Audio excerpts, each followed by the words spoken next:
নমস্কার বন্ধুরা, কেমন আছেন সবাই? আমি ভালো আছি, আশা করি আপনারাও খুব ভালো আছেন। আমার ইউটিউব চ্যানেল কেয়া পাতার নৌকার আরও একটি নতুন ব্লগে আপনাদের সকলকে স্বাগত জানাই। আজ সকাল থেকে শুরু করেছি ব্লগটা। ওই যে আজ একটু মেঘলা মেঘলা করছে। আজকে সকালে জলখাবারে ছিল সুজি এবং লুচি। অন্যদিন ম্যাগি ট্যাগি টুকটাক করি, কিন্তু রবিবার দিন কিছু করতে হয়, একটু দেরিতে যাই বলে। আর দুপুরের ভাতে ছিল ভাত আর সবজি বলতে পটল, ঢ্যাঁড়স, আলু, ডিম সব ঝোল একসাথে, আর মসুর ডাল আর এই টক দই। আসলে দুজন বলে আর বেশি রান্না করা হয় না, বাড়িতে থাকলে তো অনেক রান্নাই হয়, 4-5টা তো হয়ই। আর এই বিকেলবেলা আমার মেয়ে আম খাবো বলেছিল, তাই একটা আম ছাড়িয়ে নিয়ে একটু পিস পিস করে কেটে দিয়েছিলাম। আমার মেয়ের কোনো জিনিস খেতে ইচ্ছে হলে এরকম বাটি বাজায়। এবার আম খাবে, পিসগুলো একটু বড় হয়েছিল তাই চামচে তুলতে পারছিল না, তো আমি আবার ছোট করে দিয়েছিলাম। বিশাল বড় পিস হয়েছিল।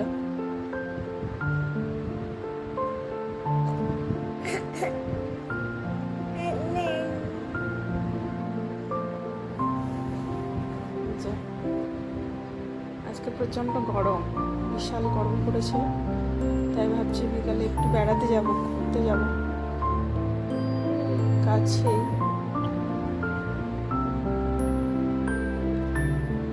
এই যে আমার মেয়ে দেখছেন, ওখানে একটা কুকুর এসেছিল বলে আমাকে দেখাচ্ছে, মা কুকুর ঢুকেছে আমাদের এই ভেতরের সামনের দিকে, যে একটু ফাঁকা জায়গা আছে ওখানটায়।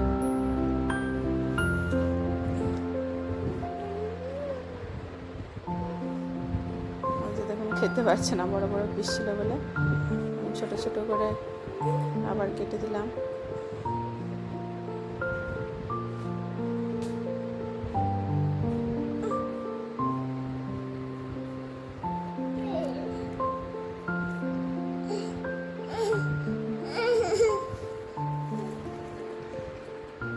আবার আম খেতে গেলে আমাকে বলছিল, মা 100 টাকা দাম, আম নষ্ট করো না। আবার এদিকে ওর আঁটি খেতে খুব ভালো লাগে। আমি বলছিলাম অত করে আঁটি তুমি খেতে পারবে না, পড়ে যাবে। তা বলছে না পারবো, আমার কাছ থেকে নিয়ে ওই যে খেতে লেগেছে।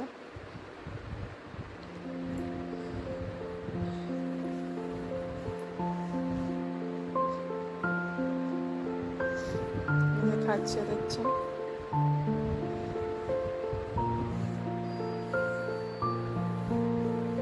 আজকে আমরা বিকালে একটু বাজার দিকে যাব, একটু ঘোরাও হবে আর একটু শপিং করারও আছে, একটু করব।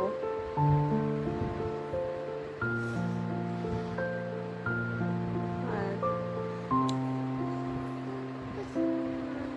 যে রেডি হতে আসলাম এখন।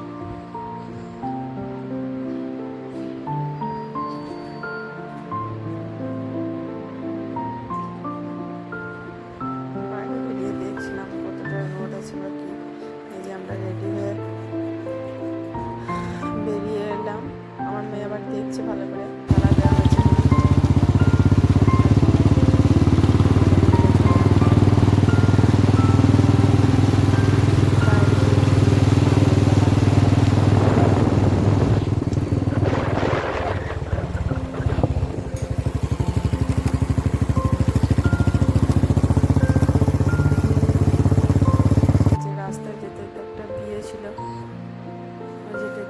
বরযাত্রী আগে আগে আর বর সবার পিছনে ছিল।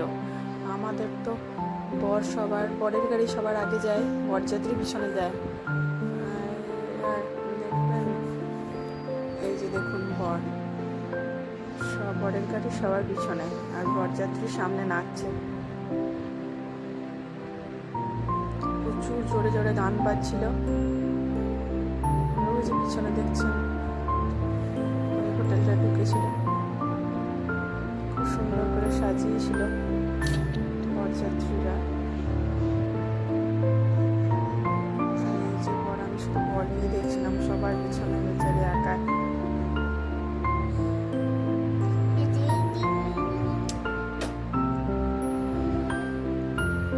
ওখানে দাঁড়িয়ে দাঁড়িয়ে দেখছিলাম।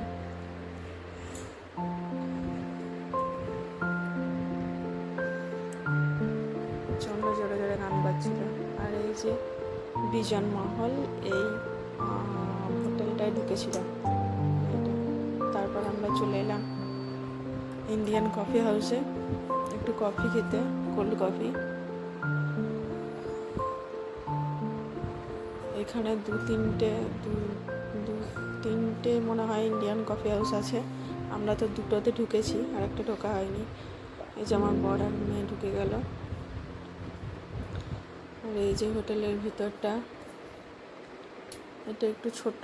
আগের দিন যেটা গেছিলাম ওটা আরও বড় ছিল।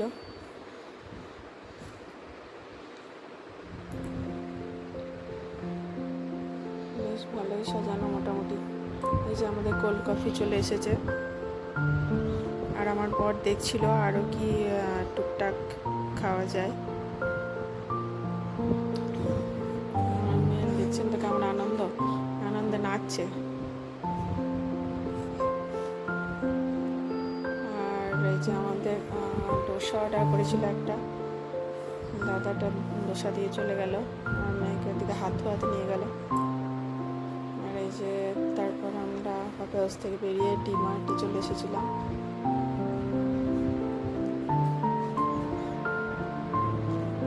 এখন রাত প্রায় 9টা হবে, তাও এত ভিড়। আমার মেয়ে এখানে বলছিল আইসক্রিম খাবো, যে লম্বা লাইন দেখছেন ওখানে আইসক্রিম আর পপকর্নের দোকান। তাই আমার বর ওখানে লাইন দিয়ে দাঁড়িয়েছিলাম। আর আসার পথে যে চিকেনের দোকানে একটু চিকেন নিয়েছিল, চিকেন পকোড়া করার জন্য বলছিল আজকে খেতে ইচ্ছে করছে। আর আমার মেয়েকে যে এনারা কি জিজ্ঞাসা করছিলেন, আর ওর আবার গন্ধ লাগছিল চিকেনের, তাই আবার নাকে কাপড় দিয়েও বসেছিল, তাই বোধহয় জিজ্ঞাসা করছিলেন। এই যে এবার সব শেষে বাড়ি ফেরার পালা।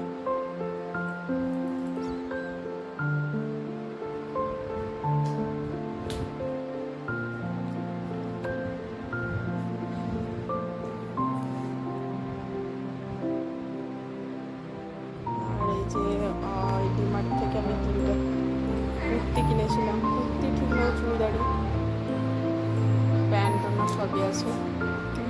আর বেশ ভালো, কিন্তু খুব সস্তা। প্যান্টও আছে, খুবই সস্তা। এত সস্তা বাজার আমি মলারপুরে কোনোদিন করিনি। এই কুর্তিগুলি সবই পিওর কটনে, একদম নরম সফট, একদমই পিওর কটন। এগুলোর দাম নিয়ে এসে 300 টাকা করে, পাওয়া যায় না। তাই আমি 3টে নিয়ে নিয়েছিলাম। খুবই ভালো লেগেছে আমার, সস্তা আর কটন বলে নিয়েছি। খুব আরাম হবে পরে, নরম, গরমের দিনে খুবই আরাম হবে। আর বেশ ভালো, লংও আছে, খুব ছোটও নয়, দেখতেও ভালো। সবই ভালো লেগেছে বলে আমি 3টে নিয়ে নিয়েছি। যে দেখুন সবগুলোই বেশ দেখতে ভালো, আর মোটামুটি একই প্যাটার্নের ডিজাইনের,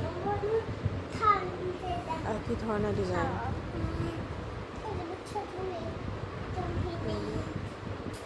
বেশ ভালোই লেগেছে আমার। আর এই যে একটা ফেস মাস্ক নিয়েছিলাম গার্নিয়ারের, ভিটামিন সি, বেশ ভালোই ফেস মাস্ক, দারুণ। আর আমি জামাটা পরেও দেখে নিয়েছিলাম, বেশ সুন্দর ফিটিং হচ্ছিল। আজকে